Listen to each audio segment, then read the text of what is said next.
देवकीनंदन ठाकुर ने कहा कि फैमिली प्लानिंग का कानून सभी के लिए एक जैसा होना चाहिए।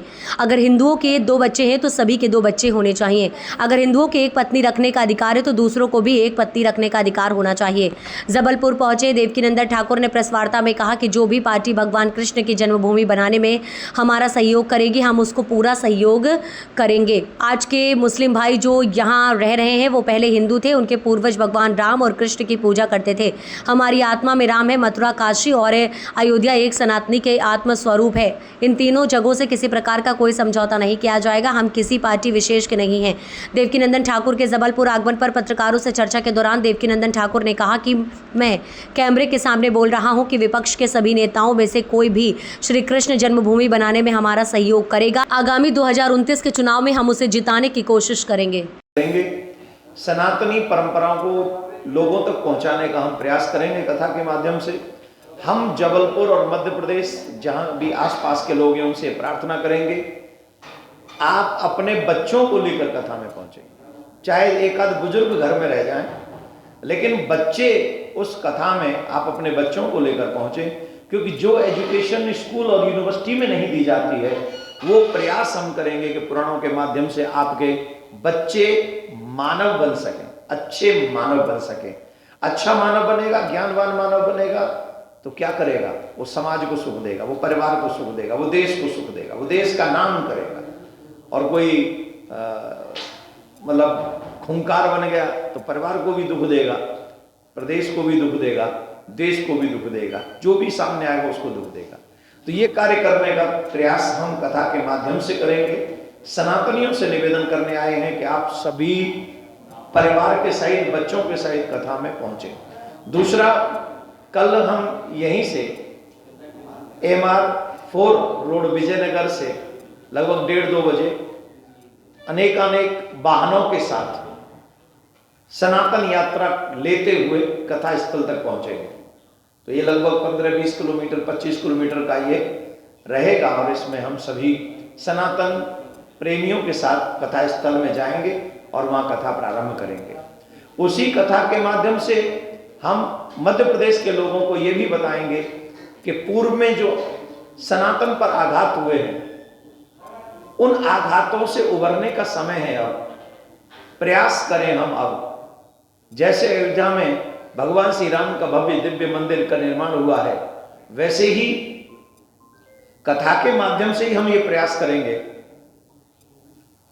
कि लोगों को जगाने का प्रयास करें और लोगों को एक और चीज बताने का प्रयास करें। आप सब पत्रकार बंधु हैं, आपको मालूम होगा औरंगजेब ने जिस समय मथुरा का मंदिर तोड़ने का आदेश दिया था, उसी समय वहां की जो केशव देव जी की छवि थी मंदिर में जो पूजित होती थी, उन छवियों को ले जाकर उखाड़ के लेके गया और जामा मस्जिद आगरा की सीढ़ियों में गाड़ दिया। 99% हिंदुओं को पता ही नहीं है कि जिन भगवान की हम कथा सुनते हैं, जिन भगवान की हम पूजा करते हैं, जिन भगवान का हम आदर करते हैं, उन भगवान की छवि के ऊपर पैर रखकर आज भी लोग नमाज अदा करने जाते हैं आगरा में, कहीं और नहीं, आगरा में। हमारा कोई द्वेष नहीं है, लेकिन संविधान ये राइट देता है कि मेरे ईश्वर का कोई अपमान न करे। अगर मैं किसी के धर्म का अपमान नहीं करता हूं तो इस देश में किसी को अधिकार नहीं है कि वो मेरे धर्म का अपमान करे, किसी को भी नहीं।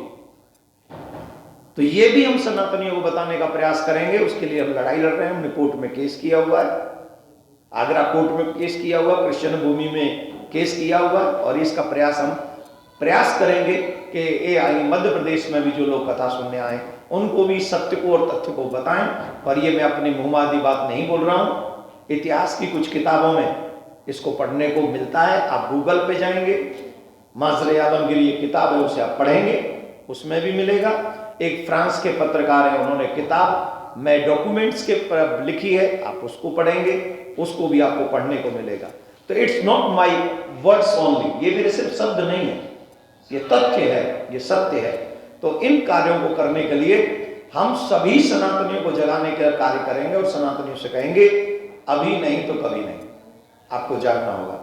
अपने बच्चों को बचाने के लिए, अपनी परंपराओं को बचाने के लिए, आने वाली पीढ़ी को बचाने के लिए हमारी सबकी रिस्पॉन्सिबिलिटी है कि सनातन के साथ खड़े हो जाएं। चाहे आप जो भी हैं, आप चाहे जिस पद पे हैं, आप चाहे जहां तक पहुंचे, लेकिन आपको नहीं भूलना चाहिए कि सबसे पहले आप सनातनी हो। और अगर आप सनातनी हो तो जहां से जितना सहयोग कर सकते हो सनातन को बचाने का सहयोग करें। हम मिटाने की किसी को बात नहीं कर रहे, लेकिन कोई हमें मिटाया जाए ये भी हमें होने नहीं देना चाहिए। बस यही कहने के लिए आप सबको बुलाया है। मैं आपका आभारी हूं कि आप थोड़े से ही नोटिस पे, बहुत कम समय के नोटिस पे आप यहाँ पर पहुंचे। अगर आप प्रश्न भी करना चाहेंगे कि करके तो प्रश्न भी कर सकते हैं। जिन लोगों ने आक्रमण किया था वो हमारे परवानीजन नहीं थे, वो बाहरी आक्रांता थे, चोर थे, लुटेरे थे। और आज के जो मुस्लिम हैं वो हमारे यहाँ हिंदू भाई के पहले कन्वर्ट हुए हैं। उनके पूर्वजों ने रामकृष्ण की पूजा की है। वो लड़ना नहीं चाहिए, बल्कि उनको न्याय करना चाहिए, कहना चाहिए हम रामकृष्ण के लिए यह समझौता अपने भाइयों के लिए करते हैं। यह है बात। और जो पार्टी कृष्ण भूमि बनाने में हमारा सहयोग करेगी हम उसका साथ देंगे। अभी महाराज जी आपने कोई प्रपोजल किया सरकार को कि मथुरा में बनना चाहिए, कब तक की प्लानिंग? देखिए अभी तो चुनाव चल रहा है, अभी तो वो कुछ बोलेंगे नहीं इस विषय पे। हमने 5 बातें रखी थी वो सब सनातन संत संसद में, जिसमें से एक बात उन्होंने तुरंत स्वीकार करी। एक और बात की वेब सीरीज वाली, ठीक नहीं?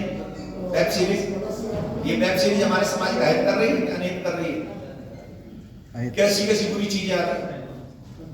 तो 67 प्लेटफॉर्म्स सरकार ने बंद किए अभी कुछ समय पूर्व, और आप सब पत्रकार बंधु जानते हैं। तो उन्होंने इसको स्वीकार किया, इसके लिए धन्यवाद के पात्र हैं। हमने ये भी कहा कि मंदिर जो सनातनी मंदिर है, आप देखेंगे कि कोई मंदिर, कोई पूजा स्थली सरकार किसी अन्य के अंडर में नहीं हो, किसी के अंडर नहीं। सरकार के कोई पूजा स्थली, अन्य धर्म की पूजा स्थली सरकार के अंडर नहीं है, लेकिन हिंदुओं के टेम्पल ही सरकार के अंडर है।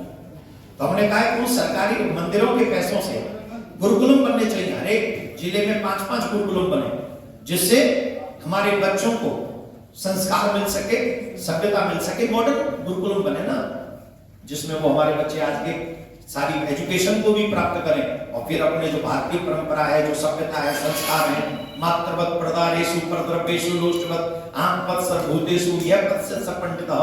कहाँ ये संस्कार? पराई माता बहन को अपनी माता बहन समझो, आजकल क्या समझते हैं? पराई धन को मिट्टी समझो, आजकल क्या समझते हैं? ये ज्ञान है हमारा कि पराई धन, सोना भी पड़ा हो तो हाथ में लगाओ, अब चवन्नी भी पड़ी हो तो जेब में धर के चल देते, गुटखा काम खाएंगे। ये चरित्र रह गया हमारा। चरित्र का हनन होते ही व्यक्ति का हनन पतन हो जाता है। तो ये सारे ज्ञान हमारे बच्चों को मिलने चाहिए। तो इसके लिए सरकार ने, जो सरकार हमारे मंदिर अपने कब्जे में कर रखे हैं, या तो सबको कब्जे में करे पूजा स्थलियों को, या फिर हमें आजाद करे। और हाँ, एक और बात आप सबके माध्यम से कहना चाहते हैं, जो अधिकार वक्फ बोर्ड को दे रखे हैं वैसा ही सनातन बोर्ड तैयार हो, और सनातन को भी वही राइट्स मिलने चाहिए जो वक्फ बोर्ड को मिले हैं। एक देश एक कानून। हम ये नहीं कहते वक्फ बोर्ड मिटा दो, हम तो कहते बनाए रखो और 2 नंबर एक्स्ट्रा बढ़ा दो, लेकिन हमें भी सनातन बोर्ड बना के दो, और हमें भी उतनी जमीन दो, हमें भी उतने अधिकार दो, जिससे हमारे बच्चे आने वाले समय हम सब इक्वल तरीके से रह सकें। धन्यवाद।